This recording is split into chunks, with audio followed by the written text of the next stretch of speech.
తెలుగు ప్రజలకు ప్రత్యేక రాష్ట్రం సాధించేందుకు తన ప్రాణాలను అర్పించిన అమరజీవి పొట్టి శ్రీరాములు 125వ జయంతి సందర్భంగా కాకినాడ రూరల్ మండలం వాకలపూడి మహాలక్ష్మి నగర్ లో ఘనంగా వేడుకలు నిర్వహించారు. ఈ సందర్భంగా వారు అమరజీవి పొట్టి శ్రీరాములు చిత్రపటానికి పూలమాలలు వేసి ఘన నివాళులర్పించారు. అనంతరం పిల్లి దంపతులు మాట్లాడుతూ తెలుగు ప్రజలకు ప్రత్యేక రాష్ట్రం రావాలని డిమాండ్ చేస్తూ ఆయన చేపట్టిన నిరాహార దీక్ష దేశవ్యాప్తంగా సంచలనం సృష్టించిందని నాయకులు గుర్తు చేశారు. 1952లో ప్రారంభించిన ఆమరణ నిరాహార దీక్షను 58 రోజుల పాటు కొనసాగించి చివరికి తన ప్రాణాలను అర్పించిన ఆయన త్యాగం ఫలితంగానే 1953లో ఆంధ్ర రాష్ట్రం ఏర్పడిందని తెలిపారు.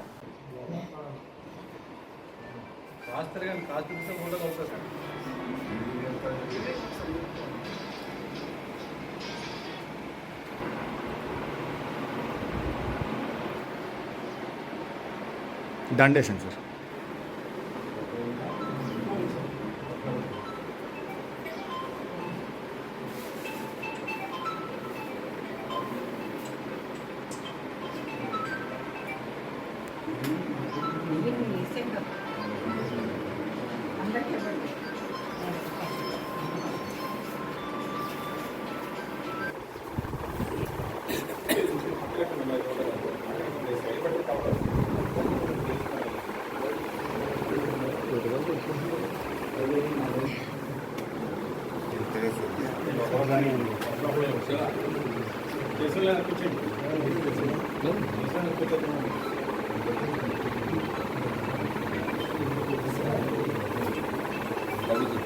ఏంటి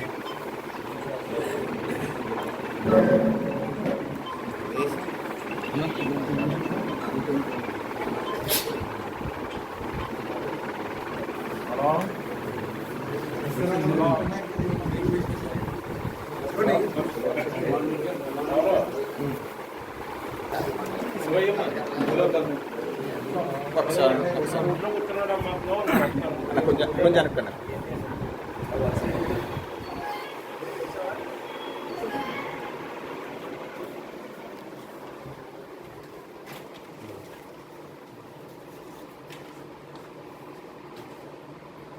ఓకే సార్.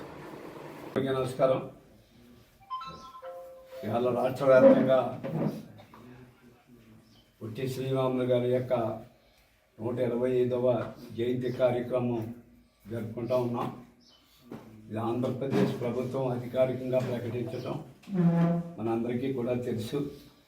1952వ సంవత్సరంలో 58 రోజులు నిరాహార దీక్ష చేసి అమరజీవుడై తదుపరి 1953లో ఆంధ్ర రాష్ట్ర అవతరణ జరగటం కేవలం పొట్టి శ్రీరాములు గారి యొక్క నిరాహార దీక్ష ఫలితంగా ఆ రోజున మన ఆంధ్ర రాష్ట్రం మద్రాసు రాష్ట్రం నుంచి విడిపోవటం కూడా జరిగిందని మనందరికీ కూడా తెలుసు.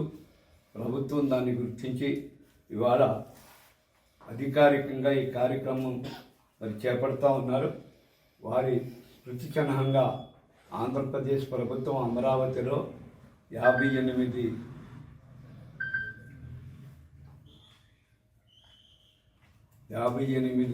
అడుగుల కాంస్య విగ్రహాన్ని సుమారు 150 కోట్లతో 6.5 ఎకరాల్లో వాడి యొక్క జ్ఞాపకార్థం పెట్టడం జరిగింది. ఏది ఏమైనా ఆయన అమరజీవి అని కీర్తి పొంది రాష్ట్ర విభజన కార్యక్రమం జరిగింది అంటే కేవలం పొట్టి శ్రీరాములు గారి వంతుదే కదా. కాబట్టి మన అందరం ఆయనకి ఘన నివాళులు అర్పించి వాళ్ళ కుటుంబ సభ్యుల వారికి కూడా ఆత్మకి శాంతి కోరాలని, అలాగే మరి వైశ్య కుటుంబానికి మంచి పేరు తెచ్చిన మహోన్నత వ్యక్తిగా చిరస్మరణీయంగా ఈ కాంస్య విగ్రహం అమరావతిలో పాటు ఆయన యొక్క కీర్తి ప్రతిష్టలు ఆంధ్రప్రదేశ్ ఎల్లప్పుడూ ప్రజానీకం అందరూ కూడా స్మృతించుకోవాల్సిన బాధ్యత మనందరిపై ఉందని అందరికీ కూడా తెలియజేస్తూ ఆయనకి నివాళులు అర్పిస్తూ ఉన్నాం.